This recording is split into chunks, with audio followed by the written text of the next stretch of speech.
What's up? It's your boy Troy Everett. Just wanted to come on real quick and do a royal court. As you guys know, royal courts are where kings and queens come to hold court and just kind of talk about some of the things that are on our minds here at Idiotbox Television. Um, so I want to give uh, a subjective understanding to the Palestine-Israel conflict and the complex history. So I wrote up something here to give a little background on what's going on. Because as you know, Palestine has uh, bombed Israel. This is in the news. It's breaking news. It's happening as we speak. Uh, the Palestine, the Palestine-Israel conflict is a long-standing, deeply rooted geopolitical dispute that has garnered national attention and a debate for decades. It is a male-faceted issue with historical, political, cultural, and humanitarian dimensions. Today, I'm going to try and delve into, the complex history of this conflict, explaining its roots, key events, and the ongoing challenges between the Palestinians and the Israelis as they face a quest for a peaceful resolution. Could there be a peaceful resolution? Um, so far, there hasn't been, right? So the historical background is to understand the conflict is essential to uh, talk about the historical context. The roots of the conflict can be traced back to the late 19th to 20th centuries when Jewish immigrants, when Jewish immigration to Palestine, they immigrated back to Palestine. Then under the Ottoman rule, Palestine was under the Ottoman rule, began to increase. The Zionist movement, which aimed to establish a Jewish homeland in Palestine, gained momentum during this period. So it was Palestine before it was Israel. It was Palestine. So you have Palestinians, it's a Palestinian state. Palestinians had their homes and everything there, right? So after World War One, the League of Nations granted Britain the mandate to govern over Palestine. So now the British government is governing Palestine. During this time, tensions between the Jews, excuse me, the tensions between the Jews and the Arabs in the region escalated, fueled by competing national aspirations. Uh, Both of them want to be on a national scale. The United Nations proposed a partition. There's a partition plan in 1947, which aimed to uh, divide Palestine into a separate Jewish and Arab states.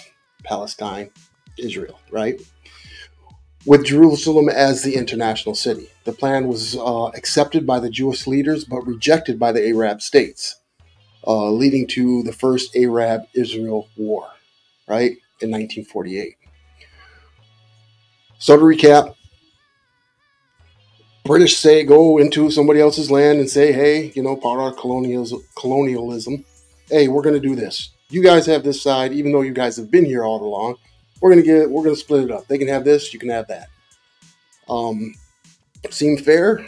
I don't know. It's for history to decide, I guess.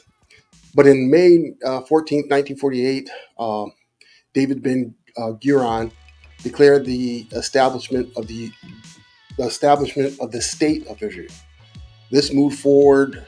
This move was followed by neighboring Arab countries invading a newly formed state. So everybody attacked Israel. Uh, this was the uh, protracted conflict was in 1949. Arms stance agreement established the borders of Israel and the neighboring states, but finally a resolution remained elusive. So what happened after this is you have one of the most enduring and continuous aspects of this conflict is the Palestinian refugees. So those uh, hundreds of thousands of Palestinians were displaced because they gave Jews part of the country. They divided, so they were displaced from their homes during 1948, the 1948 war, and their descendants continue to live in refugee camps across the Middle East. The right for return for Palestine refugees remain a constant issue in negotiations. So basically, they took their land, divided it up, Say, you guys go live here and we live here. You know, the conflict has been several wars and peace processes, including the Six-Day War in 1967, which resulted in Israel's occupation of the West Bank, which is Palestine, the Gaza Strip, and East Jerusalem. Peace talks have been initiated over the years, including the Olis Accords in 1993, which aimed to establish a framework for Palestinian self-governance.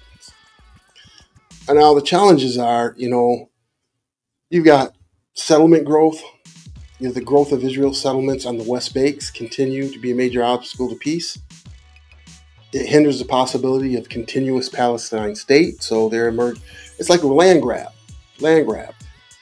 And this seems to be the problem. You take something from somebody.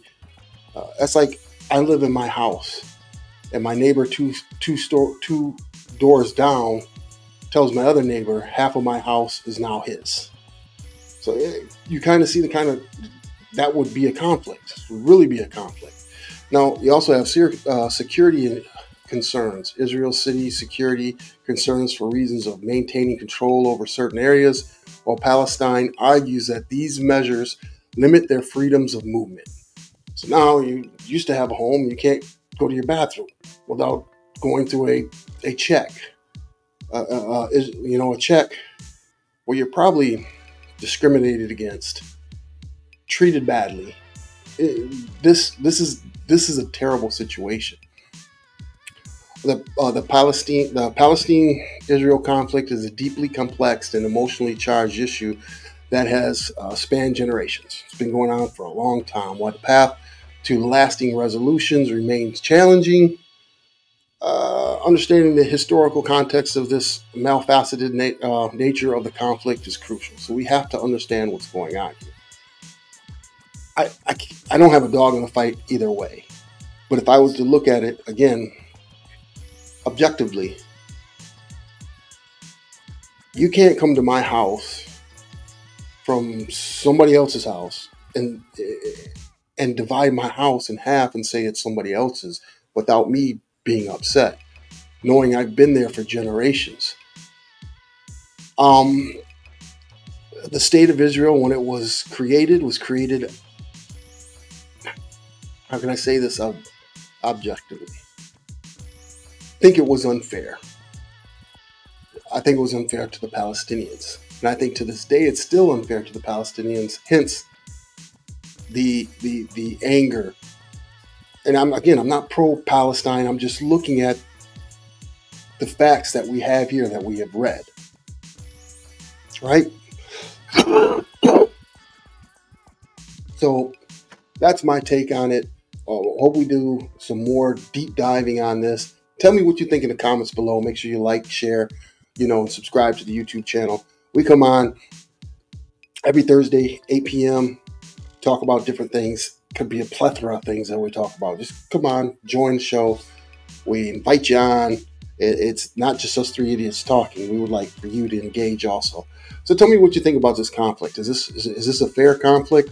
Should the United States be involved, even though Israel is an ally? Or is this something we should just stay out of? It's Troy Everett. Peace.